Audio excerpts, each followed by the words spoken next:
This is Bhajan by Narottam Das Thakur, Radha Krishna Pran Mora. Radha Krishna Pran Mora, Jugala Kishora. Radha Krishna Pran Mora, Jugala Kishora.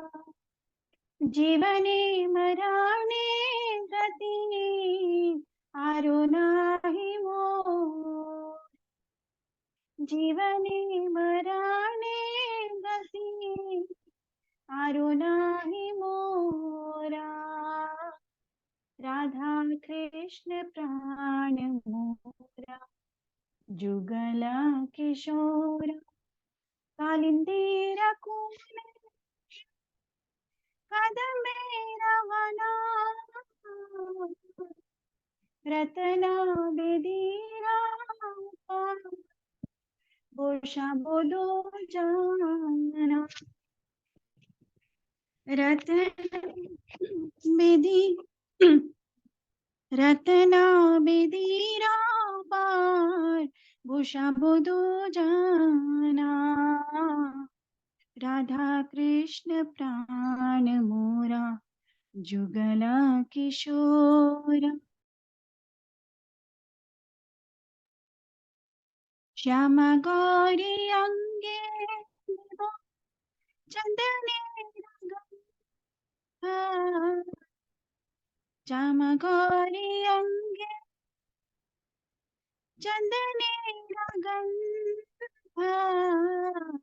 Chamara Dhula Bokabe Hirimukha Chandra. Chamara Dhula Bokabe Hirimukha Chandra. Radha Krishna Pran Mora, Jugala Kishora. Gathiya Malate Mana Dibudohar Gale Adhare Tuliya Dibo Karpurata Mole. Adhare Tuliya Dibo Karpurata Mole. Radha Krishna Pran Mora, Jugala Kishora. Lalita Vishakhadi Jat Sakhi Brinda Agyaya Kuribo Siva Charanaravinda. Agyaya Kuribo Siva Charanaravinda. Radha Krishna Pran Mora, Jugala Kishora. Shri Krishna Chaitanya Prabhu Dasiranu Dasa Seva Bhilasha Kore Narottama Dasa. Seva Bhilasha Kore Narottama Dasa. Radha Krishna Pran Mora, Jugala Kishora. Jivane Marane Gati Arunahi Mo. Jivane Marane Gati Arunahi Mo. Hare Krishna, Krishna Krishna Hare Hare Rama, Hare Rama Rama Hare. Hare Krishna to everybody. Thank you for joining for the Bhagavatam class. So today our the chapter that we are going to take is chapter 5 of the 5th canto. This is about teachings of Lord Rishabhdev. who is teaching basically his sons on uh, on the various duties and course of action when you are in a material body. What are the different things when you like? What is the importance of human life, and how can you utilize this human life to get liberation? So that is the whole context of this chapter. And so how we'll go about is first I'll do the prayers, and then we'll start with the the shlokas, the translation. I would like everybody to volunteer and participate in reading the translation, and there are some points of the purport that I have highlighted, and you can read those also once we start with. I request everybody to kindly participate and read, because then you will partake in this activity, this very spiritual activity of reading Srimad Bhagavatam. I don't want to be the only one reading and you not getting the chance of touching this holy scripture. We'll start with prayers, asking for permission from Parampara.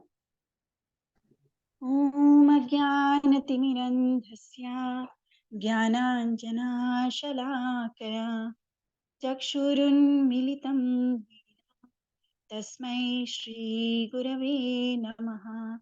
Shri Chaitanya Manobhishtam Sthapitam Yena Bhutale Swayam Rupa Kada Mahyam Dadati Swapadantikam. Vandeham Shri Guru Shri Yuta Padakamalam Shri Gurun Vaishnavamscha Shri Rupam Sagrajatam Sahagana Raghunathanvitam tam sajivam sadvaitam savadhutam parijana sahitam Krishna Chaitanya Devam Shri Radha Krishna Padan Sahagana Lalita Shri Vishakhanvitamscha नमो विष्णुपादाय कृष्णपृष्ठाय भूतले श्रीमते भक्तिवेदान्त स्वामिनिति नामिने नमस्ते सरस्वती देवे गौरवाणी प्रचारिणे निर्विशेष शून्यवादी पाश्चात्य देशतारिणे हे कृष्णा करुणा सिंधु दीनबंधो जगत्पते गोपेशा गोपिका कांत राधा कांता नमोस्तुते तप्त कांचन गौरांगी राधे वृंदावनेश्वरी वृषभानुसुते देवी प्रणमामि हरिप्रिये वाञ्छाकल्पतरुभ्यश्च कृपा सिन्धुभ्यैव च पतितानां पावनेभ्यो वैष्णवेभ्यो नमो नमः। जय श्री कृष्ण चैतन्य प्रभु नित्यानंद श्री अद्वैत गदाधर श्रीवासादि गौर भक्त वृंद। हरे कृष्णा कृष्ण कृष्ण हरे हरे हरे राम राम राम हरे हरे। ओम नमो भगवते वासुदेवाय ओम नमो भगवते वासुदेवाय ओम नमो वासुदेवाय। नारायणं नमस्कृत्यं नरं चैव नरोत्तमं देवीं सरस्वतीं व्यासं ततो जयमुदीरये। नष्टप्रायेष भक्तेषु नित्यं भागवत सेवया भगवती उत्तमश्लोके भक्तिर्भवति नैष्टिकी। कृष्णाय वासुदेवाय देवकीनन्दनाय च नन्दगोपकुमाराय गोविन्दाय नमो नमः। नमः पङ्कजनाभाय नमः पङ्कजमालिने नमः पङ्कजनेत्राय नमस्ते पङ्कजाङ्ग्रे। नमो महावदन्याय कृष्णप्रेमप्रदायते कृष्णाय कृष्णचैतन्य नाम्ने गौरत्विषे नमः। नमो ब्राह्मण्याय देवाय गोब्राह्मणाहिताय च जगद्धिताय कृष्णाय गोविन्दाय नमो नमः। नमो विष्णुपादाय कृष्णपृष्ठाय भूतले श्रीमते भक्तिवेदान्त स्वामिनिति नामिने। नमस्ते सरस्वती देवे गौरवाणी प्रचारिणे निर्विशेष शून्यवादी पाश्चात्य देशतारिणे। जय श्री कृष्ण चैतन्य प्रभु नित्यानंद श्री अद्वैत गदाधार श्रीवासादि गौर भक्तवृंद। हरे कृष्णा कृष्ण कृष्णा हरे हरे, हरे Ram Ram Ram Hare Hare.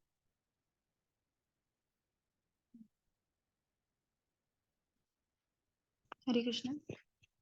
So in this chapter of Lord Rishabh's teachings to his son, we are going to see there are about 4 sections that we are going to split the section that I am taking. So I am taking from first shloka of the chapter to the 15th shloka. So if we divide them, the first shloka to the third shloka is about the importance of human life. And then we go to the fourth shloka to the sixth shloka, and that is on how to end this migration cycle, which is the cycle of birth and death. How do we end that? So Rishabdev teaches about that. In 7 to 14, he's talking about how to attain liberation. So he's basically going, if you see the chapter, how it's going to come up, you will see that he's created a very beautiful flow that he's taking step by step, and elevating the topic. Though it is only like 20 shlokas, which talk about his teachings, but they are like so power packed that everything is taking. Sorry. Last week next week Hare Krishna. I request everybody to mute yourself. Yeah. So so it is about attaining liberation. So we'll see that how just in 20 shlokas, how he's like making it a real power packed punch, and it is very relevant for all of us who are in this human form of life. So you'll see that everything is being covered within these 20 shlokas, everything that we are supposed to know, everything that we need to act upon in future. So though we see that many times this kind of power packed shlokas are there in Bhagavatam, but this section is especially relevant for all of us who are in the human form of life. It's kind of a revision and a reiteration. So we'll see that. And the 15th shloka onwards is about responsibilities of a leader, but we'll be covering only the 15th shloka today, and the next speaker would take it up tomorrow. So if we are looking at the significance, let's go to the first shloka. We'll start reading with the first shloka.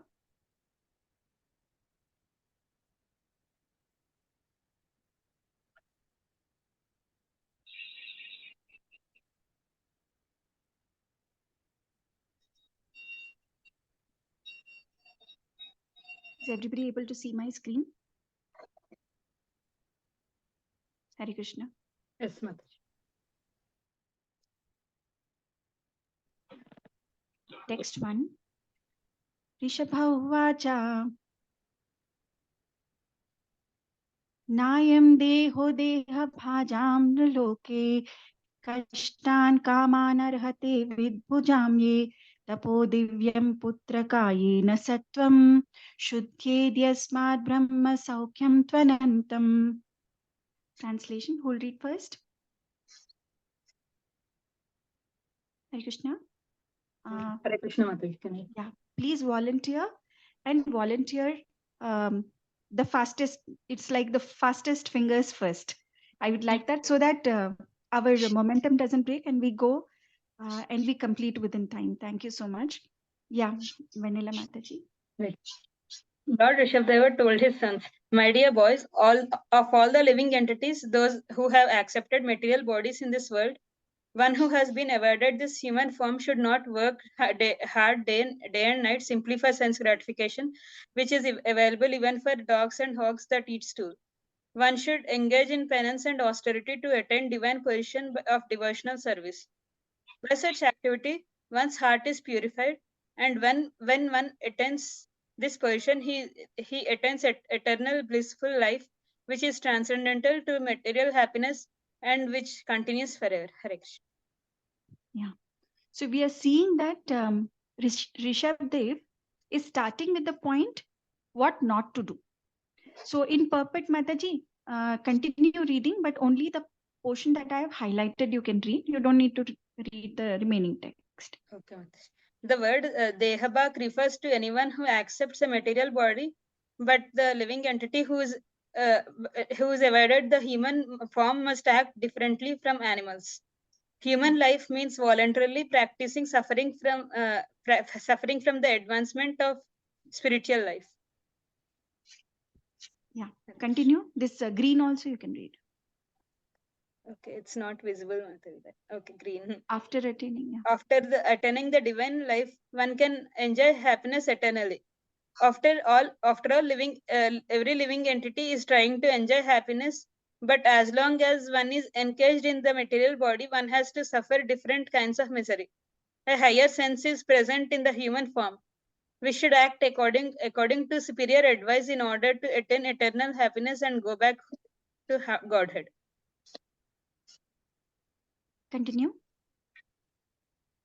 It is It significant. is significant in this verse that the government and the natural guardian, the father, should educate subordinate and raise them to Krishna consciousness. Devoid of Krishna consciousness, every living being suffers this cycle of birth and death perpetually. Yeah. Should I continue? Yeah, to relieve them. To relieve them from this bondage and enable them to become blissful and happy, Bhakti Yoga should be taught. Yeah. Human life is meant for tapasya, austerity, and penance. By tapasya, one can get out of material clutches. When one is situated in Krishna consciousness, devotional service, his happiness is guaranteed eternally. By taking to Bhakti Yoga, devotional service, one's existence is purified. Yeah. Janma karma cha me divyam evam yo veti tatvatah tyaktva deham punarjanma naiti mameti sorjuna. One who knows the transcendental nature of my appearance and activities does not, upon leaving the body, take his birth again in this material world, but retains my eternal abode. O Arjuna. Hare Krishna. Thank you, Mataji. So we are seeing in the first verse itself, he is actually covering almost the entire spectrum of what not to do and what to do. Both are being covered. So if we see, he is telling about what should not be the goal of human life. What should not be the goal of human life according to him? What should one not do? Sense gratification. Working for sense gratification. So when he talks about deha bhak, so here he's talking about deha bhak. So any entity, any living entity which has a material body. So it will include everything, even trees, all the animals, every living entity which is available. But he is differentiating between what is the difference between any living entity and human form of life. And that is about, and that's the reason why human form of life is very important. So, and that the human form of life, therefore, is not meant for sense gratification alone. We see many people are like, even we in our earlier pre-KC days. So we've been like working very hard, morning to night. Of course, even now we do work hard, but there is no, earlier there was no consciousness why we are working. We are thinking that we are taking care of ourselves, our families, and this is our responsibility. So that is what we are working for. But working day and night only for sensual pleasures and accumulation of comforts is having a very detrimental effect on our life. And what does that mean? It leads to degradation to the hellish planets. And how that leads to degradation is what he will cover actually in the future verses. And Prabhupada is like very elaborately describing in the purports also what is this connection between working hard for self, and how does it actually lead to the hellish planets? What is this connection between these two? So that's what is being covered in the first verse. So first he talks about that this body, this human form of life is not meant for that. Then what is it meant for? It is actually meant for austerity and penances. If we see here, it is meant for, one should engage in penance and austerity. So why penance and austerity? Because that will lead to purification of heart. But is that the end goal? Like once we are purified, is it done? Are we done with this life? No. Once we have a purified heart, then we can engage in the devotional service, because that will lead to see. When one attains this position, he attains eternal blissful life, which is transcendental to material happiness. So he's talking about what will happen at each step. So once we do penance and austerity, heart is purified. With a purified heart, we'll be able to practice bhakti. And when we practice bhakti, we'll be able to attain the our supreme abode, which is we go back to Godhead. And so, and this transcendental austerity. So if we talk about austerity, do you think that only humans are practicing austerity and tolerance and penances? Do we see of any other living entities also which have a lot of tolerance and which are working equally hard? Like, for example, trees. See, they are like standing and facing all kinds of, they are facing all kinds of natural conditions like extreme heat, extreme cold. Krishna request to please mute yourself. Can you please mute? Mataji, you can mute every time somebody is unmuting, Mataji. You can just mute it. Yeah, but it will distract the flow. So I was thinking if somebody can help me mute. Shilpa Mataji, can you do that? Like in case Make me somebody. co-host Mataji, I'll take care. Yeah, muted. Yeah. Thank you, Mataji, because that will disrupt my flow. Thank you. Yeah, purification. So we were talking about that the transcendental austerity. So when we are seeing that, okay, even plants are showing so much of tolerance and austerity, they are facing the extreme climatic conditions, but still they are standing strong. So do we call that also austerity and penance? Will that also lead to liberation? The answer is no, because what he's talking about is that transcendental austerity that we need to practice, where ultimate goal is again what is that? Yeah, ultimately practicing to please the Supreme Lord. And like I told that there is the consequence is the purification of heart. And once the heart is purified, we will be able to practice bhakti. So if that end goal is not there, any tolerance or any penance is actually a waste. So we also have seen so many examples like about tapasya done by many people for material benefits, like whether it is Hiranyakashipu, Hiranyaksha, Ravana, all they also have done austerities and penances. In fact, they do much more than we can even imagine of doing in our path of bhakti. We are taking very little, very little effort compared to them. But the difference is that is not transcendental austerity. And that transcendental austerity is only distinguishing us from them.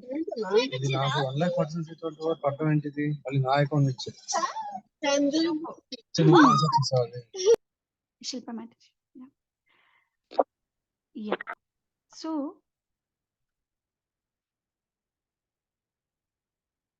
And a similar kind of thing we have also seen in Dhruv Maharaj's prayers. So there is a prayer. Second.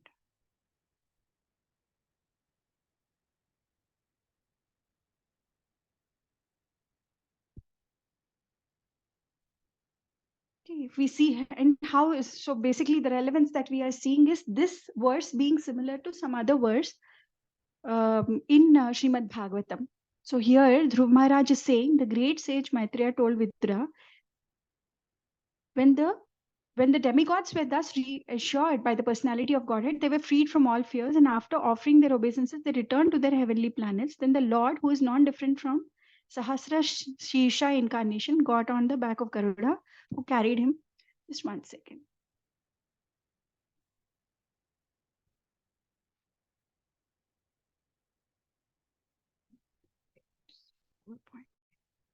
Sorry.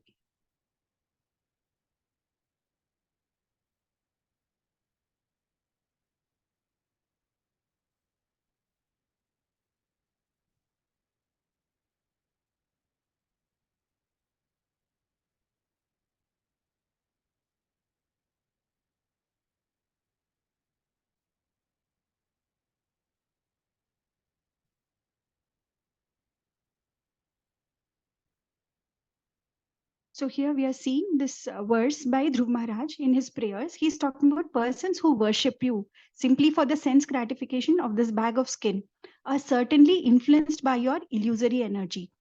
In spite of having you, who are like a desired tree and are the cause of liberation from birth and death, foolish persons such as me desire benedictions from you for sense gratification, which is available even for those who live in hellish conditions. So somebody approaching the Lord even for sense gratification, even that is not right. So what we need to approach the Lord is also important. What is that end goal is also very important, and that is what one can attain in this human form of life.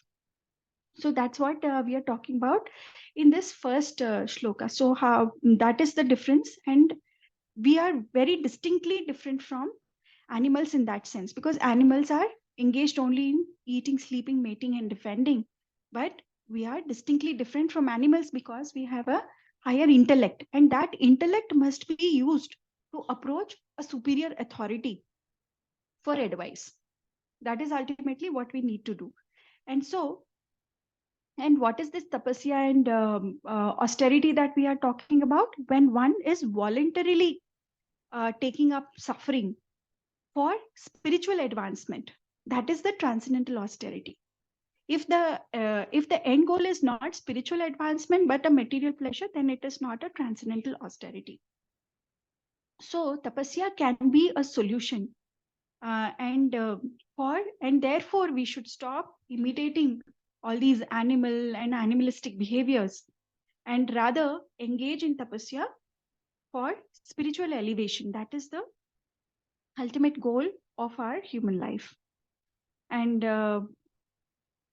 not only that, he also talks about like we saw in the purport, that he's not only saying that okay, you practice it. He's talking about the social responsibility of the various guardians of society, whether be it king, whether be it as a king, or whether be it as a somebody who's taking care of the society in a very responsible position, or even be it a father. So they have the responsibility to educate their subordinates in Krishna consciousness. So it's not just about Rishabdev telling his sons about you practice and that's it, and that is the end of it. But he's saying that everybody who's in a responsible position must definitely engage in teaching their subordinates about this entire purpose of human life. And therefore lack of Krishna consciousness can and why is this important is because if society is not Krishna conscious, they will keep getting entangled in this bondage, which is caused by like actions, karma, and then their reactions. and then subsequent actions in that in the new body. So, and that cycle will keep continuing if one does not have the knowledge. And therefore, teaching bhakti yoga for the relief of human living entities is very, very important. And that is a responsibility of every guardian. And by practicing bhakti yoga only, one becomes eligible to return home back to Godhead. So, like I said, purification is not the only goal. After purification, unless bhakti is practiced, there is no relief from this material bondage, from this karmic bondage. There is no relief, absolutely. And in this also, like we saw that Prabhupada has quoted a verse from Bhagavad Gita, Janma karma cha me divyam evam yo vetti tatvatah tyaktva deham punarjanma naiti mameti so arjuna. So if you really want to get out of this cycle and cycle of birth and death, then you will have to follow this principle. So like last time also we discussed that everything that needs to be done as Pathar ki Lakir is in Bhagavad Gita. And the applications are shown here in Bhagavatam. So Bhagavad Gita is saying that you learn about me, you know about me, and knowing about me and my activities, it will ensure tyaktva deham punarjanma. You will never get a rebirth. So that is what it is saying. So Bhagavad Gita is stating the principle. And what we are saying, that Rishabh Dev is actually talking about the same thing. And he's going to elaborate on this in the future verses, that how this, if in case you do not follow, if you continue to have sense gratification, how it is going to entangle you in future. That is what he is going to talk about in the future verses. Now we go to the second verse.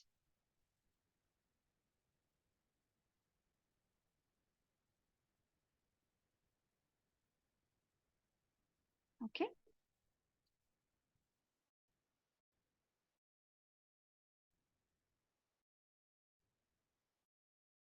महत्सेवां त्वारमाहुर्भङ्गी सङ्गं महान्तस्ते समचित्त प्रशान्ता विमन्यवः सुहृदसाधवो ये. Translation, anybody can volunteer? Yeah, Krishna Mataji. Can I read? Yes, Prabhuji. Please Yeah, read translation. the highlight. In Yeah, translation, read the full translation. And in purport, read the highlighted ones. Prabhuji. Sure, Mataji. The translation. One can attain the path of liberation from material bondage only by rendering service to highly advanced spiritual personalities. These personalities are impersonalists and devotees. For those who are not interested in such activities, who associate with people fond of women and sex, the path to hell is wide open. The Mahatmas are equipoised. They do not see any difference between the living entity and another. They are very peaceful and very fully engaged in devotional service.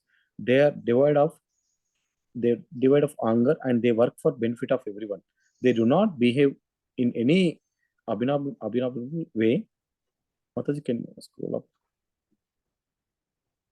Such people are known as Mahatmas. Purport. The human body is like a junction. One may either take the path of liberation or the path leading to hellish condition. On the path of liberation, one associates with Mahatmas, and on the path of bondage, one associates with the attached to sense gratification and women. There are two types of Mahatmas, the impersonalist and the devotee. In the words of Chaitanya Charitamrita, Madhya Leela 22.87,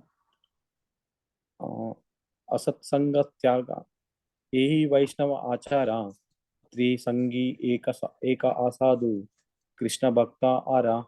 To remain unattached to the modes of material nature, one should avoid associating with those who are asat, materialistic.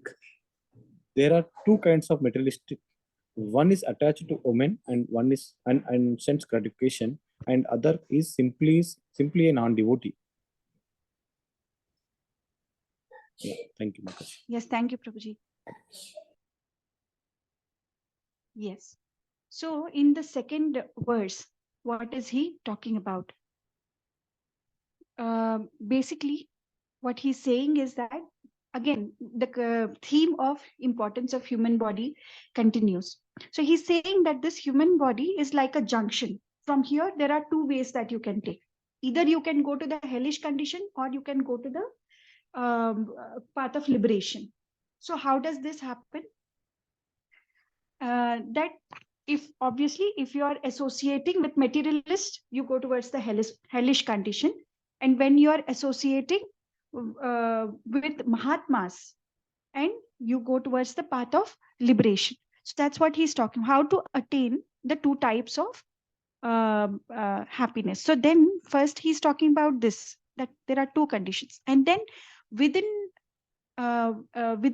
like associating with Mahatmas, he's further talking about the qualities of Mahatmas in this particular verse. If one second.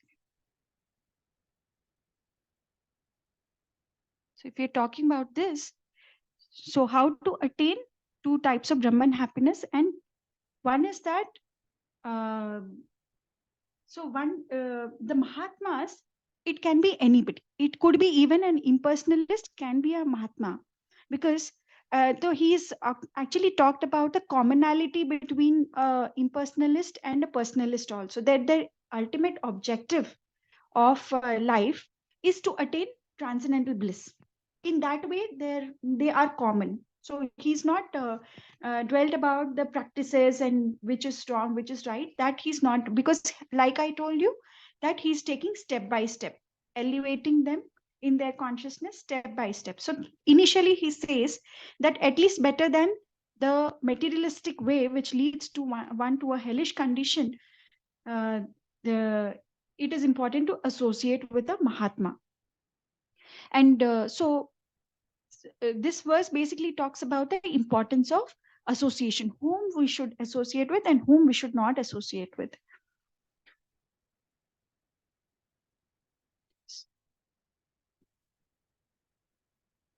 So how that like the Mahatmas, when we are talking about the different qualities, that they are equipoised, suhruda, they do not see any difference between one living entity and another, that is samachitta. So a devotee, but in terms of a devotee, like here the definitions that they are talking about in the verse, okay, for every there are a few words where there is a different meaning for a devotee and for different meaning if it comes to an impersonalist. That's what is being talked about in the purport also, that if suppose the one does not see a difference between different living entities, that is the impersonal definition of samachitta. But a devotee's definition of samachitta is one who is very sincere at heart. And the same thing when it comes to peaceful, the prashanta, they are very peaceful. So that is the impersonalist definition of prashanta. But when it comes to devotee, it talks about intelligence fully fixed in devotional service of Lord. So that is what a prashanta is. Like when somebody is fully fixed in on the lotus feet of the Lord, and that is a Mahatma who's a devotee, and they are devoid of anger. Vimanyava. So this Vimanyava is about not being angry, but this has the same meaning whether it is an impersonalist or a devotee. Both have the same meaning, and they do not behave in any abominable way, that is sadhava. So these are the qualities of the Mahatma. So why he's talking about those qualities? Because we be aware of whom we are associating with. Does he have these kind of qualities from whom we are going to take some knowledge, acquire knowledge, and try to advance spiritually? So these are the qualities that we must look for. And this verse is very, very similar again to another verse, which is in third canto, where it is said that every learned man knows very well that attachment for material is the greatest entanglement for the spirit soul. But that same attachment, when applied to the self-realized devotees, opens the door of liberation. He's talking about that particular verse, which also means very, very similar to this verse. So important points that we can see from this particular verse is the human body being an important junction where you can take the two paths, and that decides what will be your future destination, and how the association actually determines which path you are taking, impersonalists or devotees.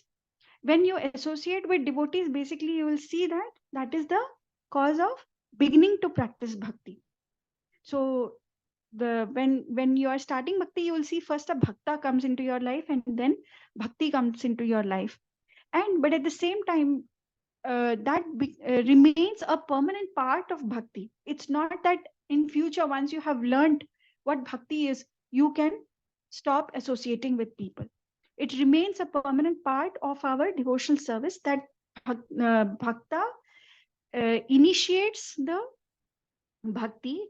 Bhakta stays along with you during the entire process of bhakti, and even at the end, when you have to, like when you go back to Godhead, there also you associate with other bhaktas to render the devotional service to the Supreme Lord. So that is this one. So the commonality is what he is basically highlighting, that despite they have different ultimate goals. Who have the different ultimate goals? The impersonalists and devotees. And what are their goals? Impersonalist is trying to attain Brahman realization, and devotee is basically wanting to associate with the Supreme Personality of Godhead. But they share a very similar process of liberation, though the devotee is actually not aspiring for liberation. That's not his aim, but liberation becomes a byproduct of the practice that a bhakta is doing. So common goal ultimately here is eternal happiness, and both of the Mahatmas, they are seeking Satchit Ananda, eternal happiness, with one. And yeah, so therefore, in this particular verse, he's primarily talking about that call for perfection. So perfection is what one is aiming at, and for that you need the right association. Therefore, avoid associating with materialists is what he's talking about. So avoiding association with those attached to material pursuits. Then again, there is a clarification in the purport. What are the two different types of materialists? Who are materialists? What is their definition? So the definition that Chaitanya Mahaprabhu has given: Asat Sangatyaga, Vaishnavachara, Stri Sangi Eka Sadhu, Krishna Bhakta Ara. So what is he talking about? There are two kinds of materialist. One is attached to women and sense gratification, and the other is simply a non-devotee. These are the different types of materialists. So be wary of these different types of materialists is what he is trying to say. So one may wonder why this verse is talking about association with impersonalist. But because Krishna, as a principle, has stated in Bhagavad Gita again about the principle in Bhagavad Gita 12.3 to 4. He talks about those who fully worship the unmanifested, which lies beyond the perception of senses, the all-pervading, inconceivable, unchanging, fixed and immovable, the impersonal conception of the absolute truth, by controlling the various senses and being equally disposed to everyone. Such persons engaged in the welfare of all at last achieve me. So that is the principle that he's talking about in PG 12.3.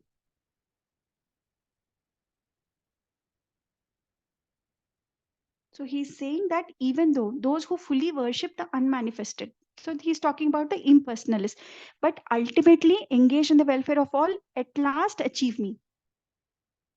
And so this again, like since it is building up, so it is saying that even if you associate with them, you will ultimately achieve me. So he is not discarding that option ultimately, because in like while practicing this, ultimately that will lead at some point to devotional service, and at some point they will achieve Krishna. And that's the reason why he's talking about this. So at this stage still he is not discriminating between the impersonalist and personalist. So that is what we actually see. Now we go to the next verse. ये वामैषे कृतसौहृदार्था जनेषु देहाम्भरवार्तिकेषु गृहेषु जयात्मजरातिमत्सु न प्रीतियुक्ता यावदार्थाश्च लोके. Hare Krishna, who will volunteer? Hare Krishna Mataji, Dandavat Pranam. Shall I read? Dandavat Pranam. Yes, Mataji, please. Those who are interested in reviving Krishna consciousness and increasing their love of God do not like to do anything that is not related to Krishna. They are not interested in mingling with people who are busy maintaining their bodies, eating, sleeping, mating, and defending. They are not attached to their homes, although they may be householders, nor are they attached to wives, children, friends, or wealth. At the same time, they are not indifferent to the execution of their duties. Such people are interested in collecting only enough money to keep the body and soul together. Do you want me to read the purport? Yes, Mataji. Also? Yeah, in the purport. Okay. Only this. Yes, Mataji. Only highlighted. Highlighted. As indicated herein, a householder should endeavor. That is half only. The first word is no problem. Please read this. Endeavor money for the execution of Bhakti Yoga. Shravanam, Kirtanam, Vishnoho, Samarthanam, Padasevanam, Archanam, Vandanam, Dasyam, Sakyam, Atmanivedanam. A householder should lead such a life that he gets full opportunity to hear and chant. He should worship the deity at home, observe festivals, invite friends in and give them prasada. A householder should earn money for this purpose, not for sense gratification. Hare Krishna. So now that he talked about association with Mahatmas, now he's talking about the second type of Mahatma, who's a devotee, and what are the characteristics of a devotee. So we'll see how he is actually building up. So he's saying that the Mahatma, the devotee, has a very purposeful focus. He is interested in reviving Krishna consciousness, and he wants to deepen love of Godhead within all the people who are associating with him. So he has lot of affection for Krishna, and all his activities are centered around only that primary point, that he has lot of affection for Krishna, and whatever he talks, everything that he does is for propagation of Krishna consciousness. Then this verse also talks about detachment from material pursuits. So avoid involving with anybody who is engaged in bodily maintenance, like eating, sleeping, mating, defending. That's what this thing is talking about. The translation says already. They're not interested in mingling with people who are busy maintaining their bodies.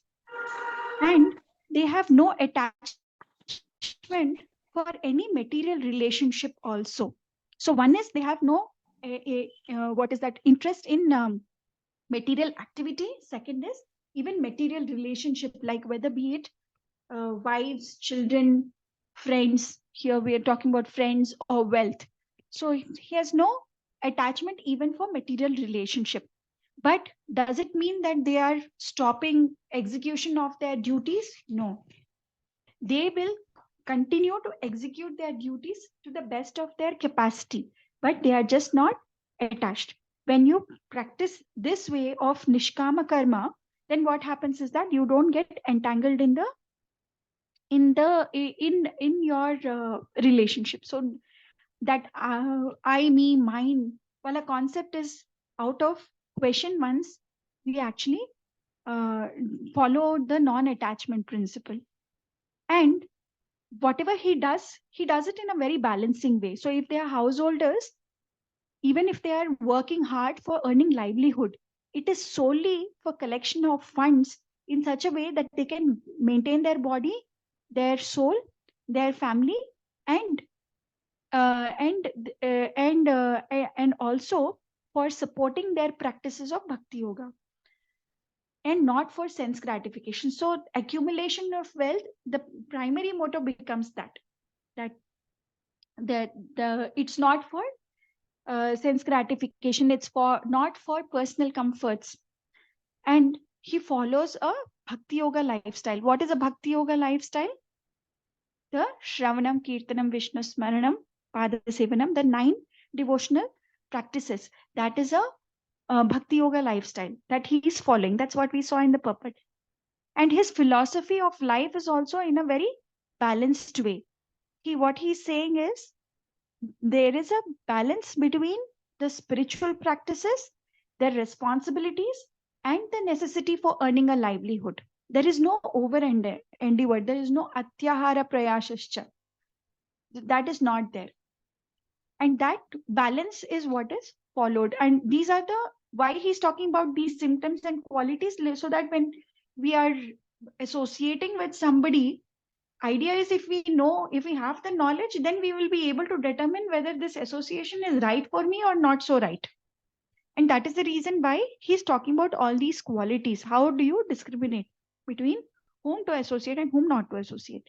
And ultimately, you will see that all the devotees who are practicing this way of life are having a lot of joy. They are very joyful in nature.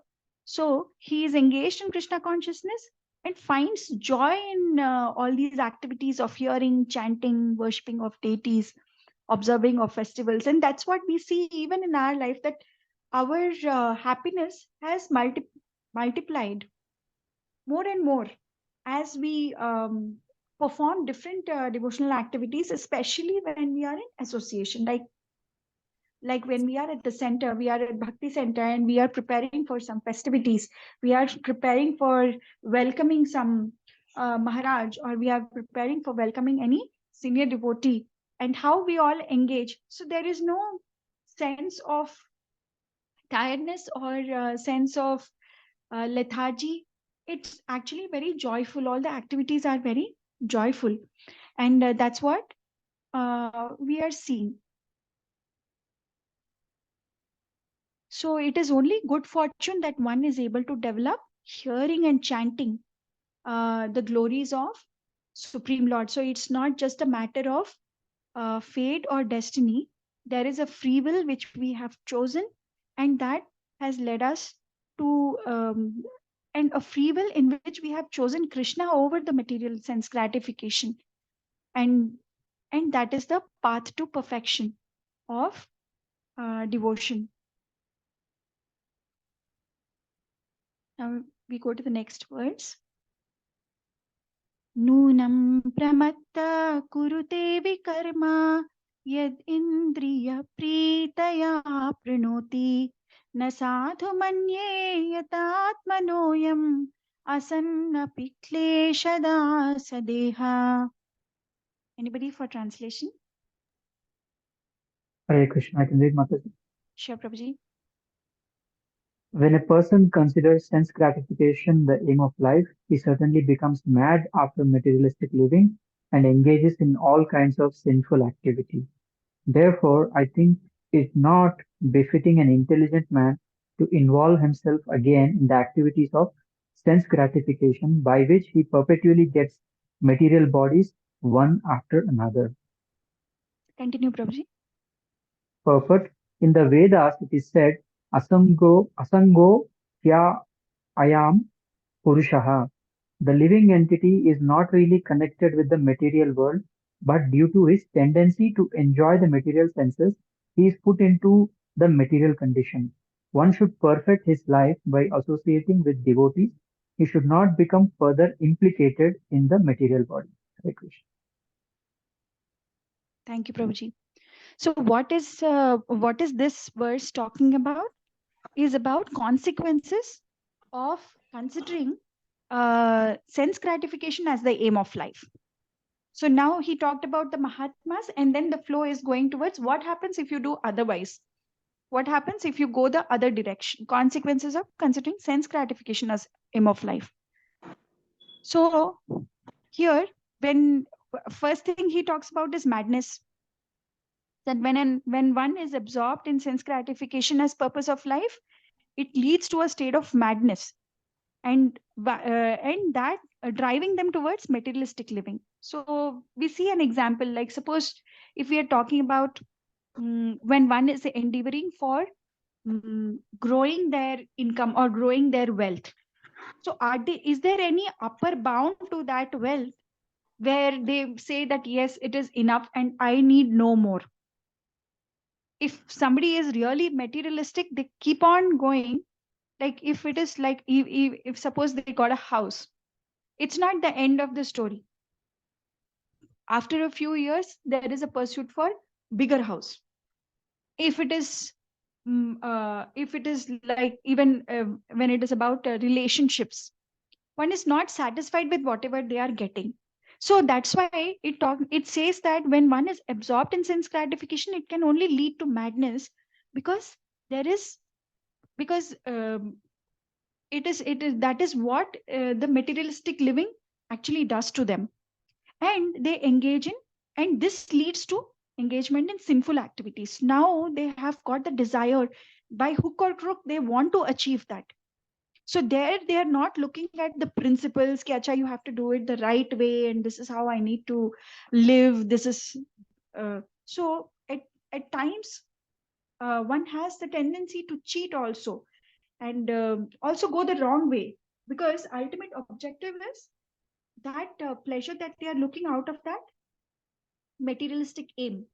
They have a certain if they have a certain goal of achieving something, they don't mind what path they are taking. Like we see for thieves also are ultimately we may say that they are also taking care of their family. Whatever they are doing is to for their roti kapda makan. Can we justify their act? No, because obviously they are in the wrong path and they could be getting they are violating the laws also, both the laws of nature and the man-made laws, and the implication, the ultimate consequence is not going to be good. So one is first the madness leading to sinful activities, and then they're also forgetting why did they actually take birth and why are they committing this sins. It's also ignorance of past misdeeds. You're ignorant about the basically the enjoy the material senses, he put into material condition. Why he's put into material condition itself, he is ignoring that the current material body, though it is temporary, is the source of suffering again in the future, is also what they are forgetting. And therefore those who are intelligent, it is deemed inappropriate for any person who is intelligent to entangle themselves in these kind of activities that further perpetuate the cycle of material existence. And how is this perpetuating? Because you're constantly in those activities which lead you to another body, and therefore the cycle keeps continuing. And as long as you have a material body, suffering is a resultant factor. So there can be no material body with no suffering, absolutely. If you are like we read about that Abrahma what is that? Abrahma Loka Punaravartino Arjuna. So wherever you are, even if you are in the Svargaloka, suffering is inevitable. So, and you may take birth in different planetary systems, but that does not stop your suffering. And material body is ultimately for sense gratification only. Why did you get this body? Because you wanted to enjoy your senses, and therefore you got the body. For that is the primary purpose. But if that primary purpose becomes the only purpose of life, the human body, like we saw earlier, is a double-edged sword. It could lead you to this way or that way. But if you are only on one way and that becomes your only way, then suffering is inevitable. So therefore, he is basically condemning in this particular verse and the purport, there is condemning of that only, the mentality of living for sense gratification. What is the solution then? What is the way out? So he is talking about in Vedas, it is said, living entity is not really connected with this material body. So why are we feeling very alienated and we are always in anxiety? Because first of all, this body is not ours. The living entity is not really connected with this material world. We do not belong to this world. We belong to the spiritual world. And obviously, when you are put in a alien environment, you will be uncomfortable. You will suffer. And that's what it is talking about. So first thing is you need to have the knowledge that you are not connected to this world. That knowledge at least you should have. Second thing is the practices. So practice of what? Of disassociating with this material world. That is what can actually lead you to further advancement. So if you do not want to further entangle yourself, it is recommended that you disassociate from a lifestyle which is driven by sense gratification. And instead, whom should you associate with? You are disassociating with matter. Whom you should associate with? What did we learn so far?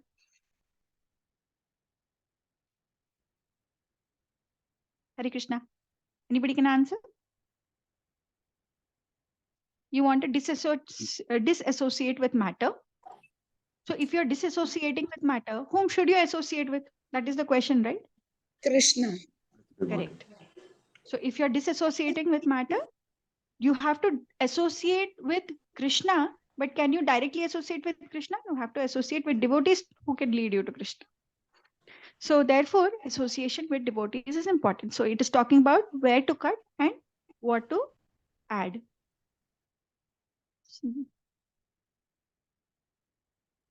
We go to the next verse.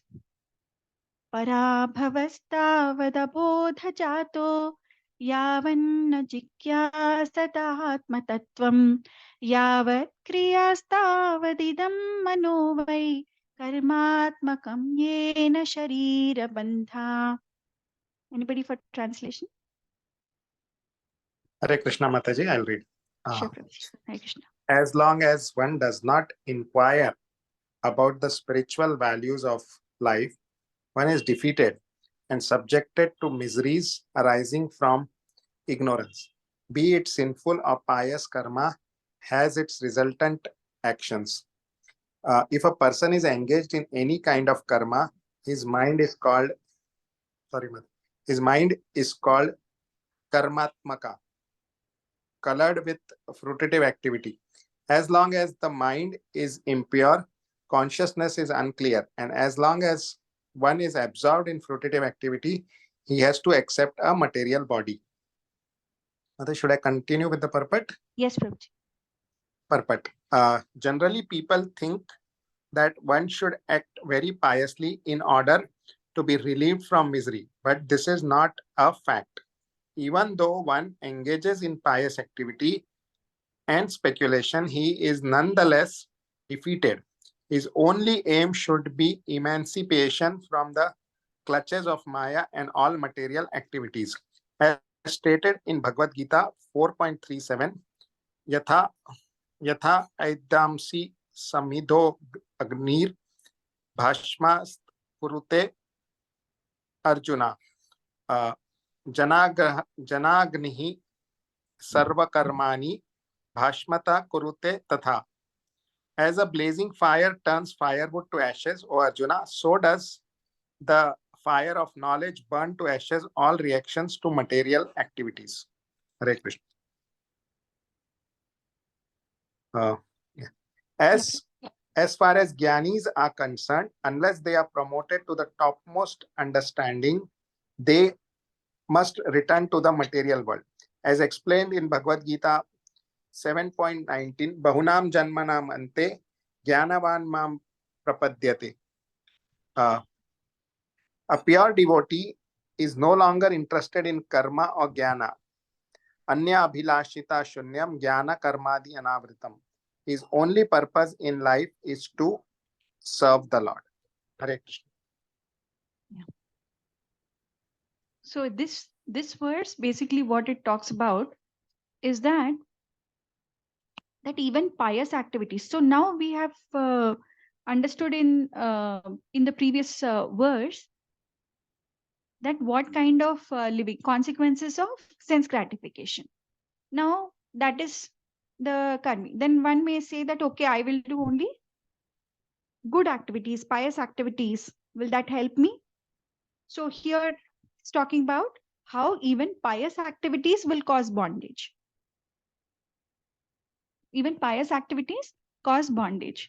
And so therefore inquiry is very important. Now further he is dealing with what kind of inquiry, and what should be the actually content and context of that inquiry. So first thing is that lack of inquiry into spiritual values will lead to miseries arising from ignorance. So when one is not inquiring anything about self-realization, about who am I, what is the purpose, why did I take birth, things like that. So when one is not jigyasa is not there, atma jigyasa, any inquiry related to self and how to get out of this suffering, if that is not the inquiry, that also leads to ignorance. So therefore when one engages in sinful activity or pious activity, the result is the same, it's bondage. So there is no difference between a pious activity and a sinful activity. Ultimately it is bondage. It could be that in pious activity you are going to a better planet, in sinful activity you are going to a hellish planet, but ultimately bondage continues. So the mind is engaged in karma, and that is what he's talking about, karmatmaka. If a person is engaged in any kind of karma, his mind is called karmatmaka. And just by engaging in pious activities and let's say even jnana does not solve the problem of material life. You have to find ways of liberation from this maya. And that should be the primary aim of our existence. When one has that state of no knowledge at all, like doesn't know that even has to inquire, so what will happen in such case? So mind is always engaged in activities which are non-related to any devotional activities. It stays impure. So the impure mind always leads to unclear consciousness, and it continues you to engage in the fruitive activity, and therefore it makes it necessary that you have to accept another material body at the end of this life. And then you continue this journey. If you continue this journey, as long as you continue the journey of no proper inquiry and the material activities, then it will still be, the consciousness will never get cleared, and it will continue to take birth, the cycle of birth and death, and one continues there. Then what should one do in such case? So obviously Bhagavad Gita again tells us that one should be very inquisitive to understand their spiritual position, about their relationship with the Supreme Lord, understanding their constitutional position. And that is clearly stated in Bhagavad Gita that like, one second.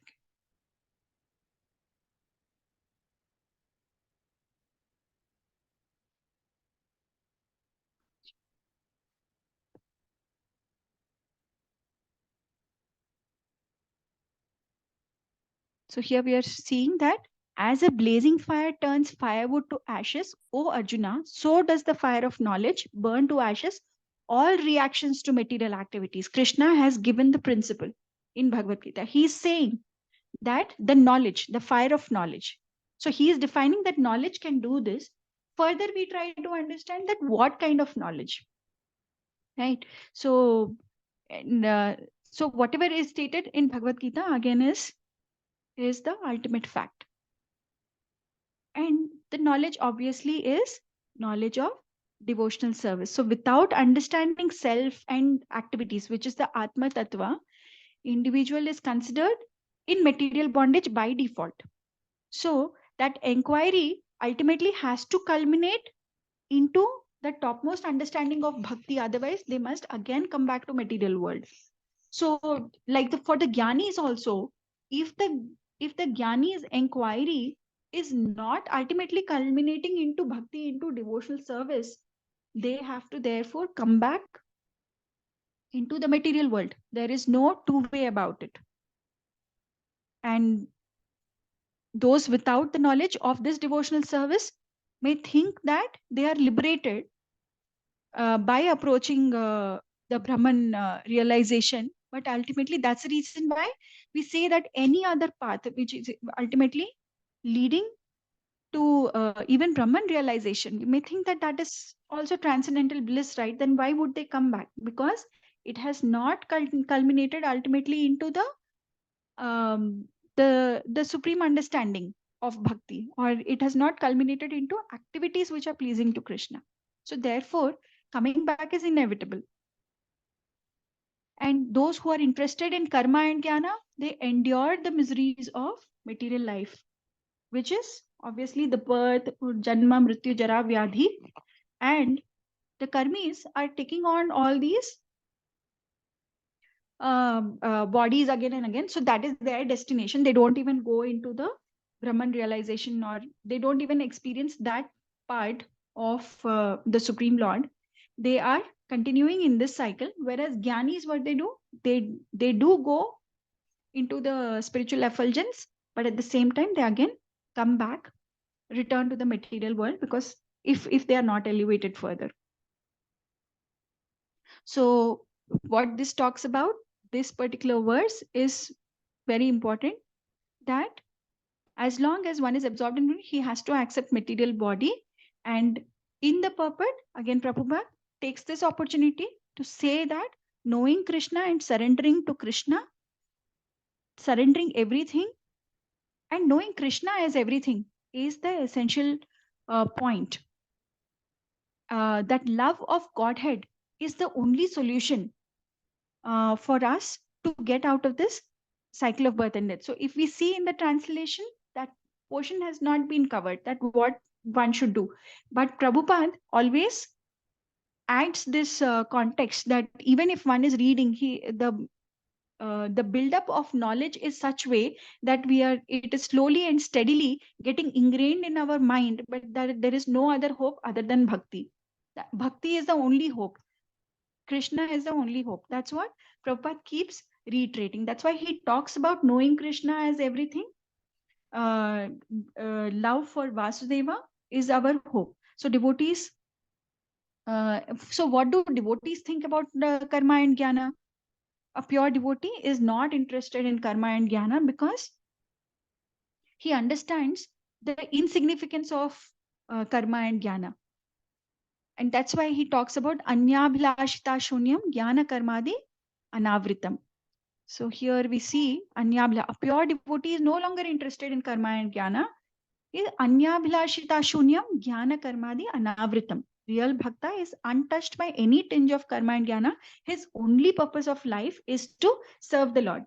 So if we see in the verse, actually this context has not come, but Prabhupada has included because he wants us to understand at every step, in every sentence, in every verse, that this is what we must be aspiring for. And that's how he's helping us build our consciousness.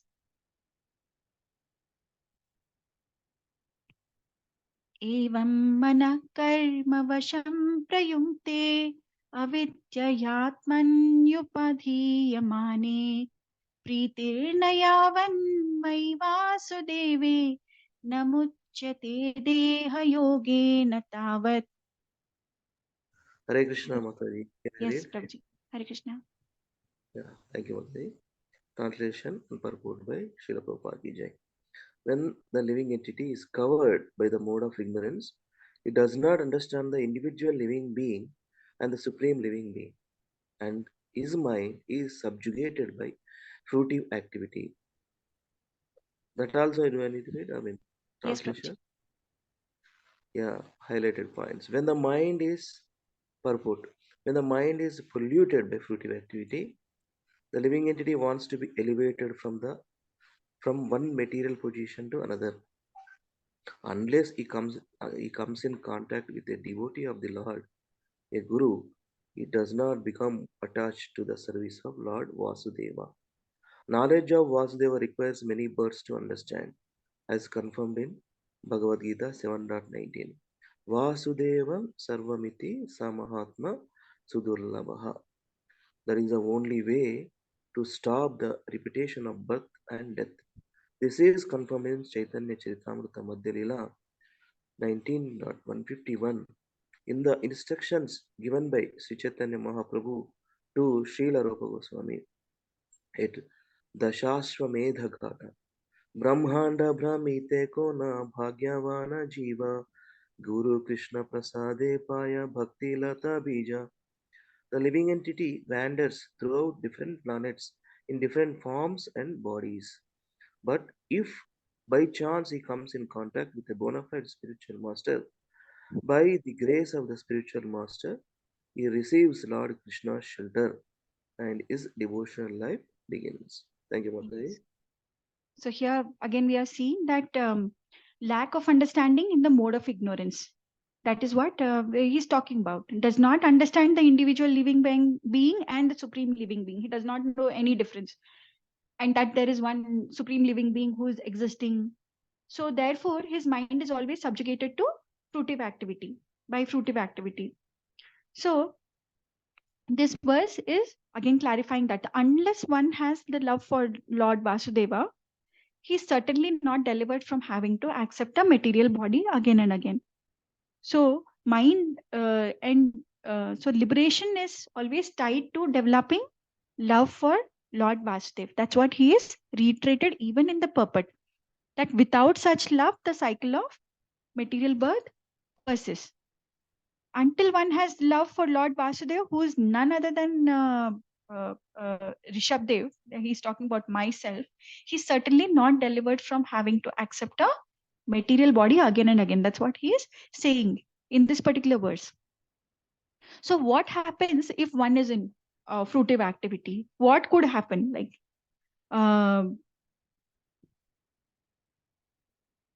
what happens if they have material? What's so wrong about it? Anybody? So what he's saying here is that when the mind is polluted by fruitive activity, living entity wants to be elevated from one material position to another. Like we already discussed in the past, house to a bigger house, position to a bigger position. Initially marriage, and then you want kids, and then you want grandkids, and then you want grandkids marriage. So the list is never ending. So you always want to improve materially once you are engaged in that activity. So that what that does is that your aim of life and the goal is totally gets misguided. So this what do you call that, the four purusharthas which are there, except for the fourth one, which is moksha, dharma, artha, kama become your objectives of life. So you are only engaging in more and more of that, and that makes you wander in this material universe from one planetary system into another and don't give you any relief. So the lack of awareness, what is your true interest, you don't know about that true interest itself, and therefore how can you even go back to Godhead if you don't even know where you have to go?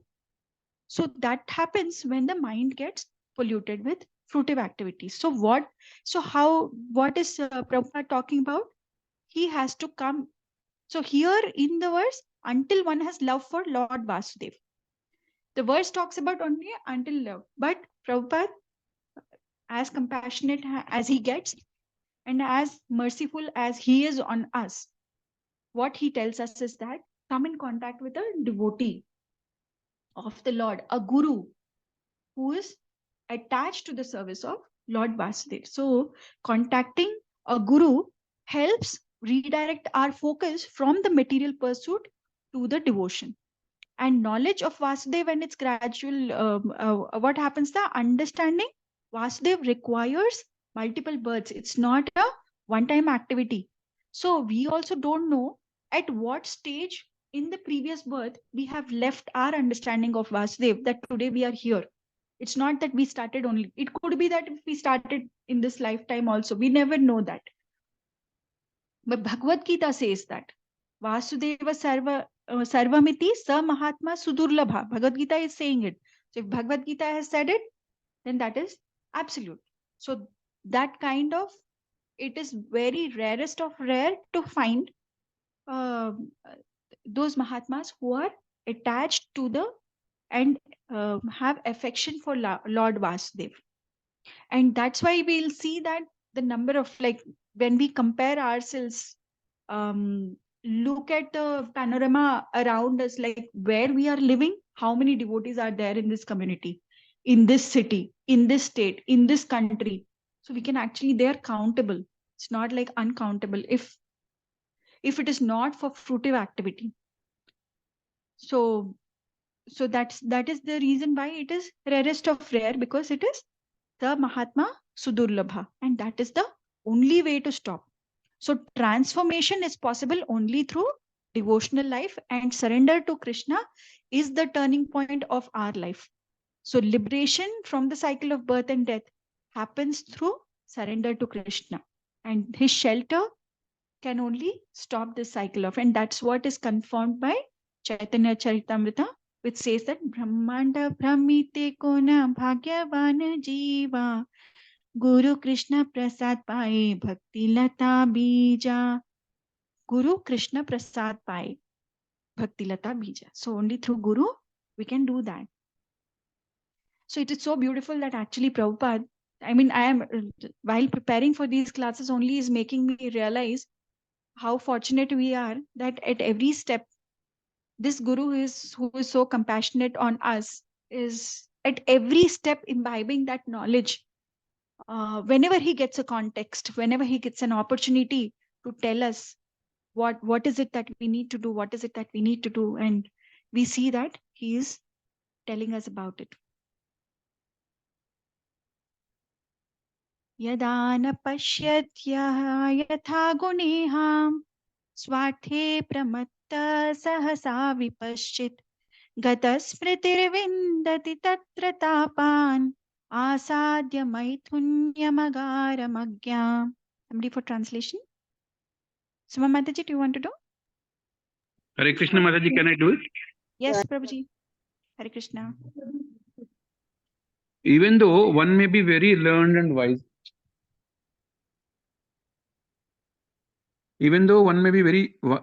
wise, he is mad if he does not understand that the endeavor for sense gratification is useless waste of time. Being forgetful of his own interest, he tries to be happy in the material world, centering his interest around his home, which is based on sexual intercourse and which brings him all kinds of material miseries. In this way, one is no better than a foolish animal. Hare Krishna. Continue, Prabhuji. In the lower stage of devotional life, one is not an unalloyed devotee. On the lower platform, one may sometimes be interested in philosophical speculation with a tinge of devotion. At that stage, one is still interested in his sense gratification and is contaminated by the modes of material nature. The influence of Maya is so strong that even a person advanced in knowledge actually forgets that he is Krishna's eternal servant. Therefore, he remains satisfied in his householder life, which is centered around sexual intercourse. Consenting to sex life, he agrees to suffer all kinds of material miseries due to his ignorance. Due to ignorance, one is thus bound by chain of material laws. Yeah. So now, till now, he spoke about you need to have knowledge. Now he's talking about what kind of knowledge. One may be very learned and wise. So here it's saying that just intelligence, normal materialistic intelligence, is not enough. And how do we know that this wisdom and this calling somebody learned and wise? What is the definition of that? He is mad if he does not understand that the endeavor for sense gratification is a useless waste of time. So if he is, he may appear learned and wise, but if he's Mataji, your voice has suddenly become very low. Now, Mataji? Yeah, this is fine. Yeah. So he may appear learned and wise, but the litmus test is basically whether he is engaged in sense gratification or not. So if he is if he is one is considered mad if oblivious to the futility of seeking sense gratification. If he knows that the sense gratification is useless, only then he is actually learned. If he is still engaged in that, then it is a waste of time. So centering, so forgetfulness of one's true interest leads to seeking happiness in the material world. So that's how people get engaged in sense gratification. And that's why it is saying that in this way, one is no better than a foolish animal. So, but what happens? So when one comes to devotional life, now it is talking about the starting rungs of the devotional life. So initially when you come, it's not like from the day one, you know everything and you are perfect and you have no other desire, no other material desire. So initially we do have, it's a combination of karma, jnana and bhakti. So bhakti mishra karma, karma mishra bhakti, jnana mishra bhakti. They call these terminologies, right? It means that one has this also and that also. Which is predominant will determine whether you have, suppose jnana mishra bhakti. So bhakti is predominant, but there is jnana. So one is also interested to acquire knowledge. Like what we are right now doing is we are trying to understand Krishna. We are trying to understand what are his qualities, learning about his form. But all this is also a part of jnana. But ultimately, should it lead only to that stage where we are not practicing bhakti, but we stick to jnana? That's what will come in the future course. That once you have this, then you need to shed those. Ultimately, bhakti should remain and everything else should be shedded in the process. You should shed your the karmic activities, the fruitive activities. You should shed your tendency for speculative knowledge, and all that needs to be shed, and ultimately only bhakti should remain. So on the lower platforms, what happens is that devotion gets mixed with other material pursuits. So and for some it is philosophical speculation. So there is a tinge of devotion, but everything else remains. That's what we are talking about here. So influence of Maya causes basically the forgetfulness of being Krishna's eternal servant. So influence of ignorance and material loss. Ignorance binds one to the chain of material loss. Acceptance of life centered around material desires actually lead to suffering. So once we are in ignorance, we are automatically bound by those chains, and the loss will continue to apply on us. And if we submit to those material pleasures, then obviously we know ultimately what happens. We are trying to endure any kind of hardship for fulfilling these material desires. And all that is because of our ignorance of our eternal position. What is actually where we are supposed to render our service, but where are we rendering our service? So that is called ignorance. Your ignorance about your constitutional position and what is your ideal activity. And that always keeps us in bondage. So the next verse is talking about the fundamental cause of bondage. Pumsastriya mithuni bhavametam tayormitho hridaya granthi mahu ato priha kshetra sutapta vittair janasya moho yamaham mameti. So this is a very, very key verse which tells us the exact reason why we are in this material world. What is it that is causing, and where exactly we need to apply the medicine? And that is what this is talking about. So somebody for translation.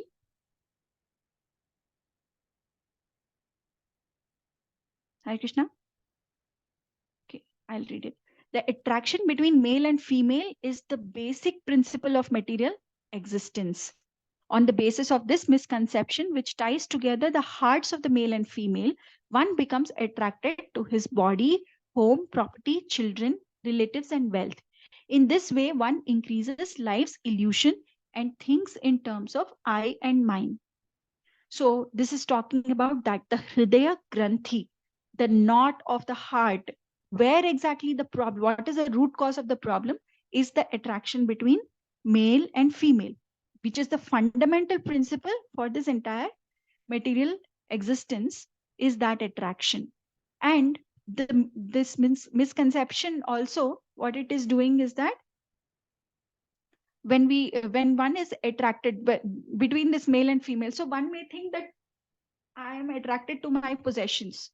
So there is a difference between attraction towards non-living things and attraction between male and female. So when you are attracted to some possession, let's say you're attracted to your laptop, you're attracted to your mobile phone, matlab, attracted in the sense you can't like live without, you're very attached to it and you can't let go. There are some even sannyasis who are attached to certain things, like I was hearing a lecture that one is attached to their locker, their chapel, and things like that. So what happens is that means that if they don't see it for some time or for some reason, like we also heard in one lecture of Radhanath Maharaj, that one person was attached to in the brahmacharya ashram, he was attached to a corner place for sleeping, and that was like designated for him only, that he is going to sleep there. So Radhanath Maharaj, in order to teach him a lesson, what he did is one day he went and slept in that position, so that he understands that he doesn't need to be attached even to that basic thing, that this is where I sleep. So that is an example. So due to and that is an example of attachment to something which is not between male and female. So that there like you may be attached to your phone, let's say, but the phone does not reciprocate that attachment, so therefore it is not expanding, that attachment is not expanding, it does not lead to further misery. But when it comes to male female, it expands. What is the expansion that happens? The attachment expands. How? In form of like children, these are my kids, this is my home, and this is my property, these are my relatives, this is my wealth. And so the basis of all that attachments, all the remaining the peripheral attachments, is basically the attachment between the attraction between the male and female. So due to entangling relationship between man and woman, there is a sense of illusion whereby one thinks this man is my husband, this woman is my wife. This is called hridaya granthi, the hard knot in the heart. This knot is very difficult to undo. Thus, a person becomes materially attached to family, property, and children, although all of these are temporary. That's what it is talking about.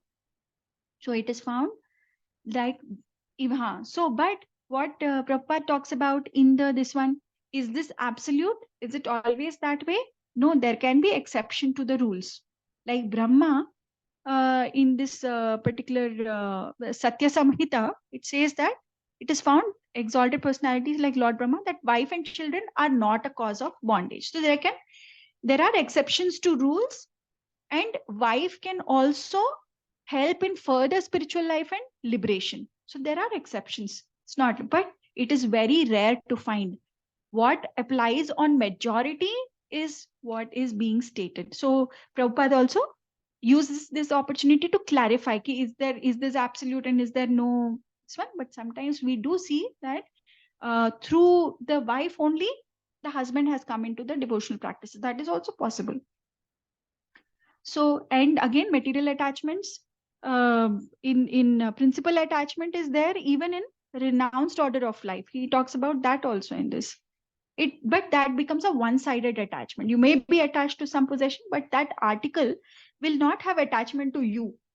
So that is a difference between attachment, this attachment and the attachment of man and woman. The attachment is from both sides. So it is very difficult to break, because you want to break it, but you know that, okay, he's a person, he has feelings, he has emotions, and it can lead to very, very strong repercussions when you try to kind of detach yourself from that. So this is the strongest illusion. The family attachment is the strongest illusion.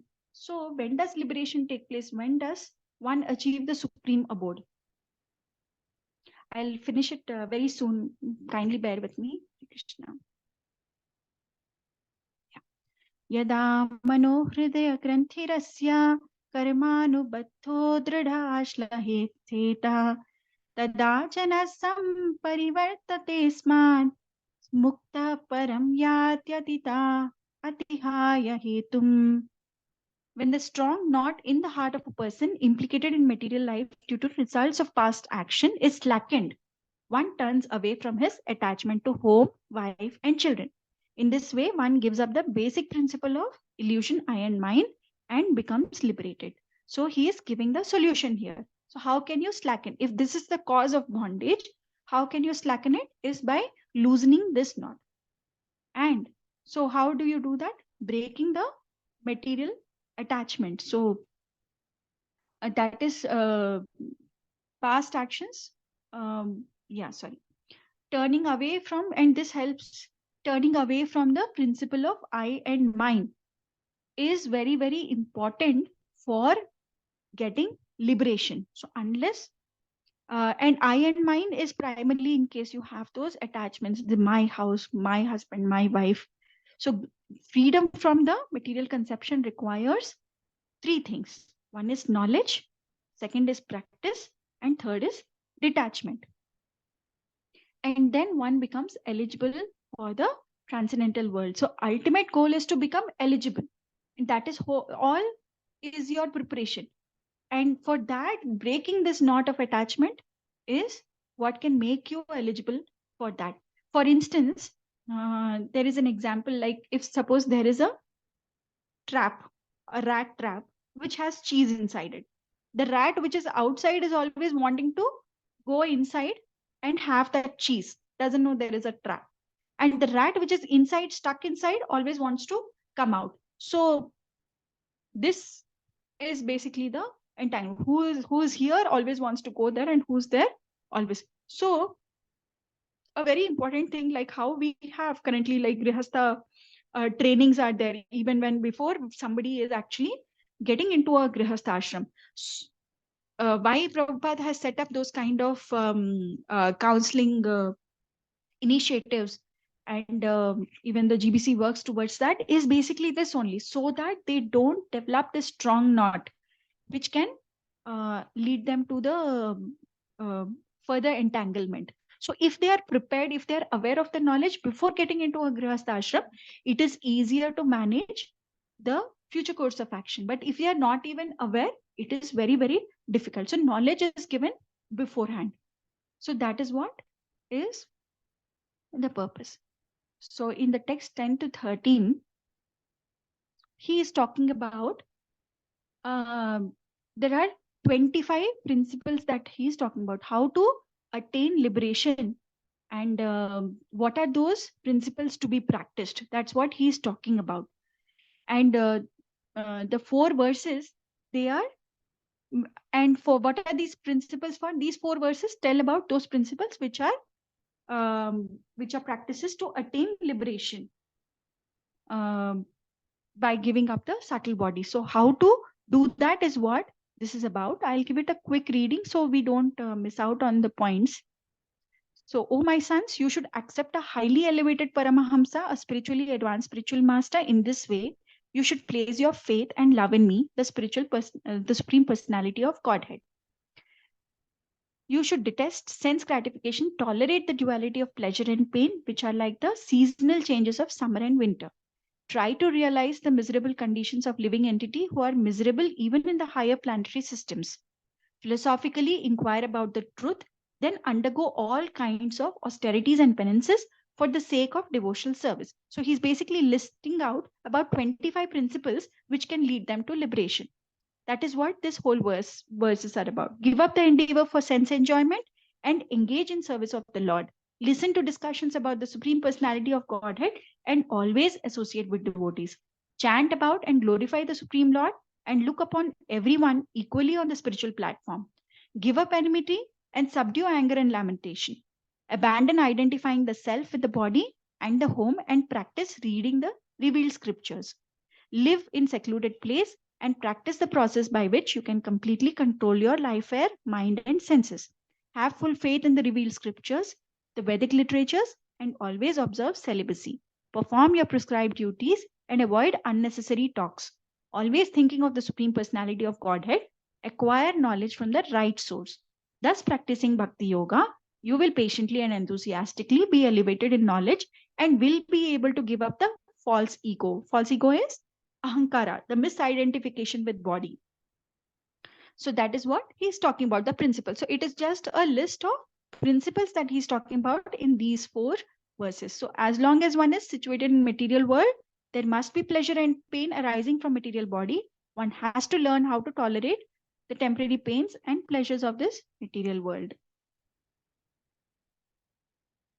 So the next verse basically talks about, as I have advised you, my dear sons, you should act accordingly. So now he's concluding his teachings and he say, please follow what I have told, how I have advised. You should act according to that.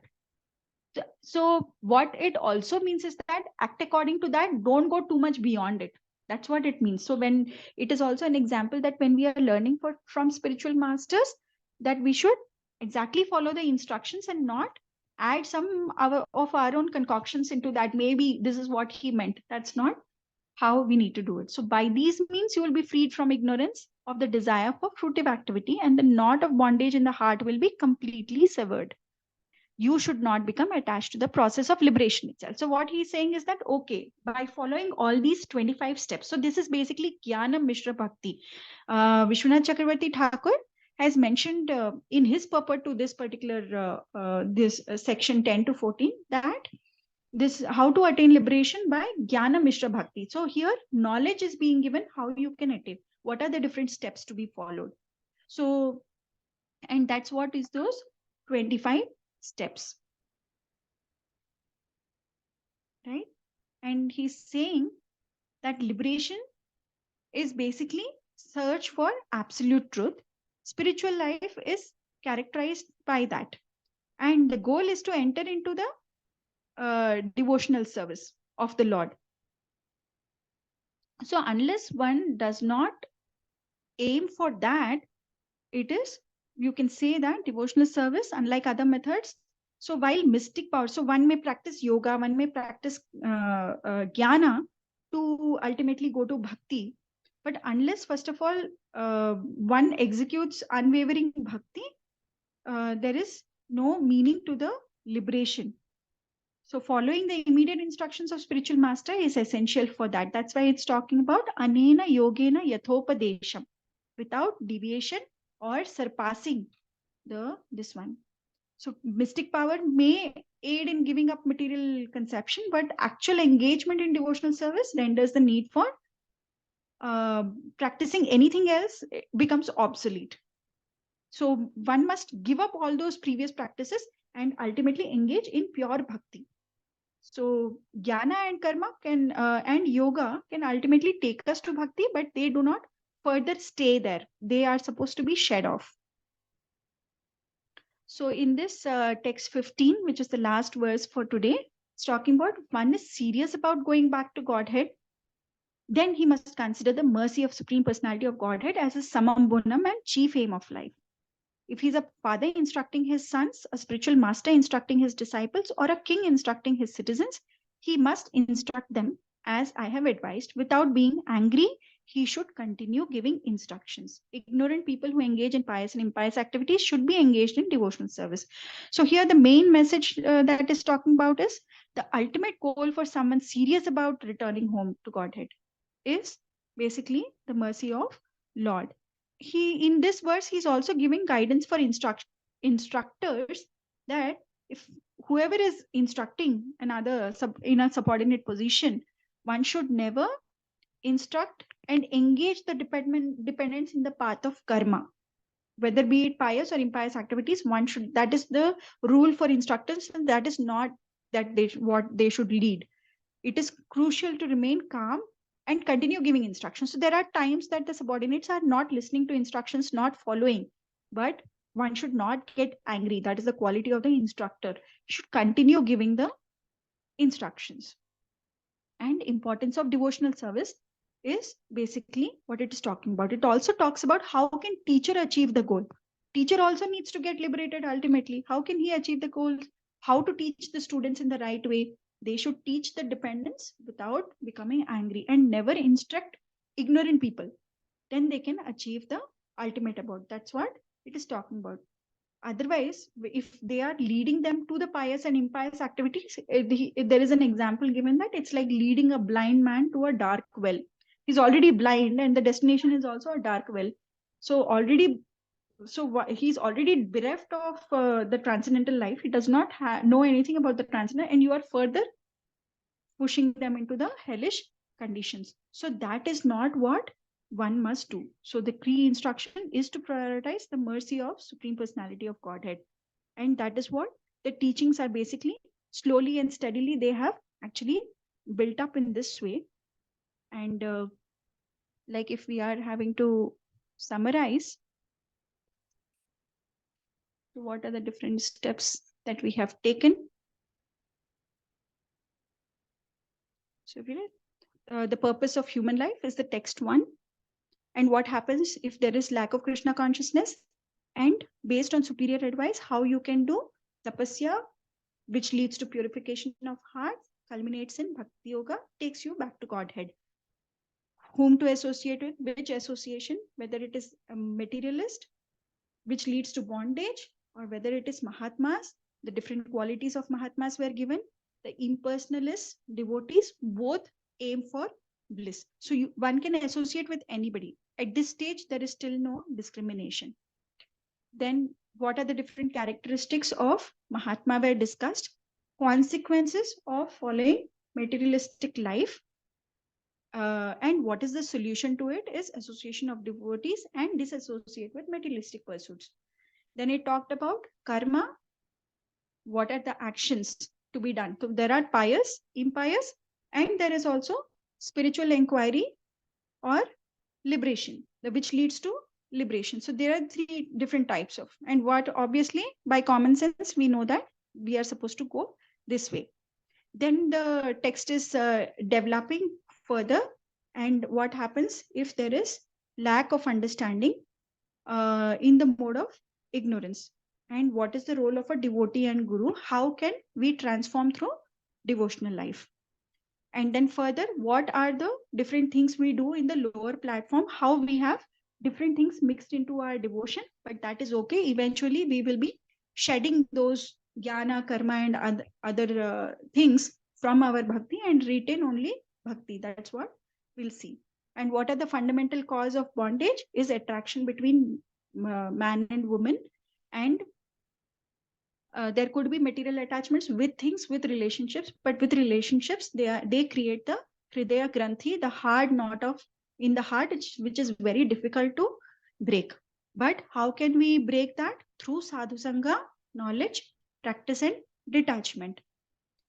And 25 principles of practice for liberation is what he's listed out, and it is very important to go through that. Text 10 to 13 of chapter 5 of Canto 5. Definitely go through it again for a kind of a summary. And text 14 talks about, please follow my advice, practice what I have taught, attain liberation, and engage in devotional service. So he's not just ending at attaining liberation. And then further, once you engage in devotional service, be detached with liberation. That's what he's talking about. And then the main message is that of text 15 is that the ultimate goal of your life should be going back to Godhead. That is the ultimate goal of life. And therefore, in what way should the instructors instruct their dependents? And then devotional services, very, very important. This is what is listed in text 15. This is the flow of thoughts that we have gone through today. Hare Krishna. Sorry for the exceeding my time as usual. But are there any questions?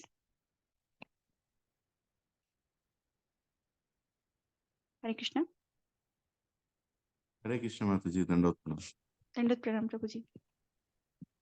Thank you, Mataji, for preparing so nicely and giving the class.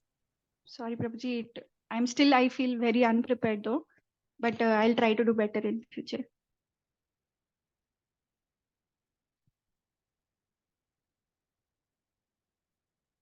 Okay, so we'll conclude the class. Vancha kalpatarubhyascha kripa sindhubhya eva cha patitanam pavanebhyo vaishnavebhyo namo namaha. Ananta koti vaishnavrind ki jai. Srila Prabhupada की जय, श्रीमद् भागवतम की जय, श्रीमद् भगवत गीता की जय, की जय. Hare Krishna, Dandavad Pranam. Thank you so much. Thank you so Hare much. Thank you very much, Mataji, for wonderful class. Hare Krishna, Dandavad Pranam. Thank you everyone for joining. Thank you. Thank you, Mataji. Hare Krishna Mataji, Dandavat Pranam. Thank you, Mataji. Dandavat Pranam, Prabhuji. Thank you so much. Hare Krishna Mataji, Dandavat Pranam. Thank you very much. Dandavat Pranam, Prabhuji. Thank you.